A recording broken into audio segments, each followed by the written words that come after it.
রাজধানীর পান্থকুঞ্জ পার্ক এলাকায় ঢাকা এলিভেটেড এক্সপ্রেসওয়ের বহুল আলোচিত র্যাম্প আগামী ৪ থেকে ৫ মাসের মধ্যে চালু হতে পারে বলে জানিয়েছে প্রকল্প কর্তৃপক্ষ।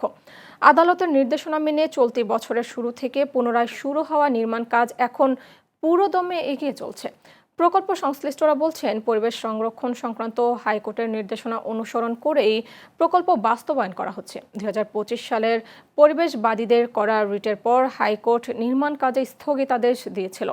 পরে নির্দিষ্ট শর্ত ও নির্দেশনা মেনে কাজ চালানোর অনুমতি দেওয়া হয়। তবে পরিবেশবাদীদের অভিযোগ, পার্কের পরিবেশ ও গাছপালা রক্ষার বিষয়টি যথাযথভাবে মানা হচ্ছে না। তাদের আশঙ্কা, র্যাম্প নির্মাণে সবুজ পরিবেশ ক্ষতিগ্রস্ত হবে এবং স্থানীয় বাসিন্দাদের দুর্ভোগ বাড়বে। অন্যদিকে অনেক বাসিন্দাদের মতে, পান্থকুঞ্জ এলাকার র্যাম্প চালু হলে রাজধানীর কেন্দ্র অংশ থেকে এলিভেটেড এক্সপ্রেসওয়েতে ওঠা সহজ হবে এবং যানজটও কমবে।